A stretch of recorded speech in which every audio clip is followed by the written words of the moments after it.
Iba naman ang nangyayari sa ilalim ng kubyerta. Siksikan ang mga pasaherong Indio at Chino. Mainit dito at maingay ang makina ng bapor.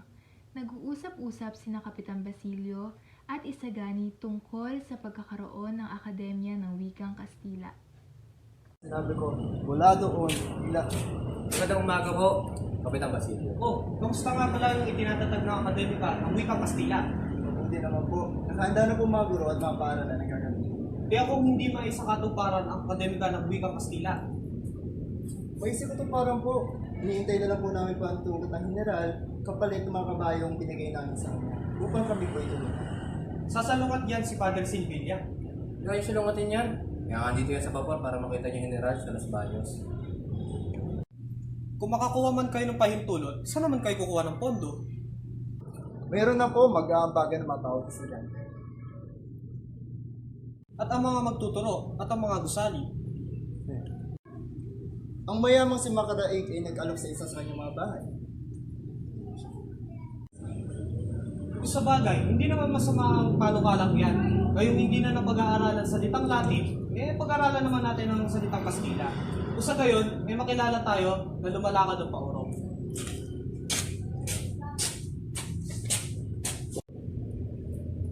Yung mga tao sa una, Basilio, kapag nagbumungkahi, isip agad nila ang mga balakid sa mga kabutihan.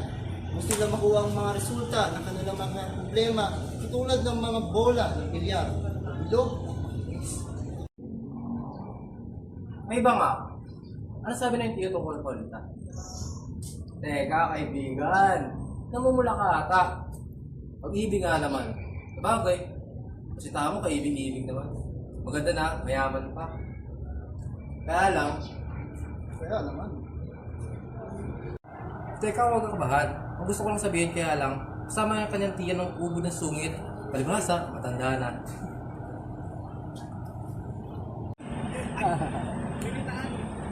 Kung nagkakasiya kayo mga Ginoo, maaari ba akong makisali? Okay lang, Senyor Simon, ikaw ang galak namin.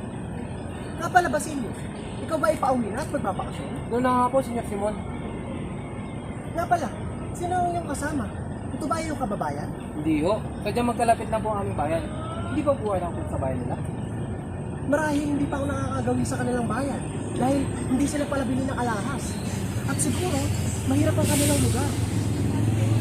Kaya lamang po, hindi bumibili ang mga kababayan ko ng mga bagay na hindi naman po namin. Bueno, samahan nyo na lang ako uminom ng serbesa. Maraming salamat, Senyor Simon. Kaso, hindi kami uminom ng alak. Sinadya ni Isagani ang opisina ng manananggol na si Senyor Pasta. Isa sa mga pinakamatalas na pag-iisip sa Maynila na sinasangguni ng mga pari, kung ito'y nasa gipit na kalagayan.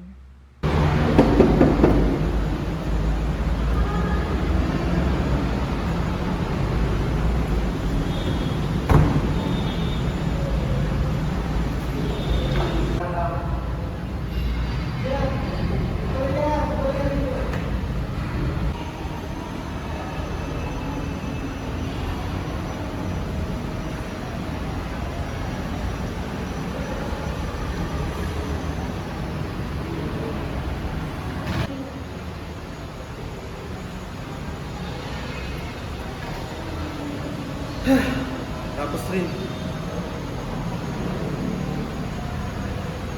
Iho? Magandang umaga po din ang pasta. Pagpamanino kung di kita napansin. Kamusta na nga pala kung Tio Padre Fernandez? At anong pakay mo sa akin? Mabuti naman naman, Tio. At ako rin po isang mabuti mag-aaral. May mabuti ko magtulong po. Ganyan rin ako ng kabataan ko, ang maging isang makabayan. Ngunit maraming balakid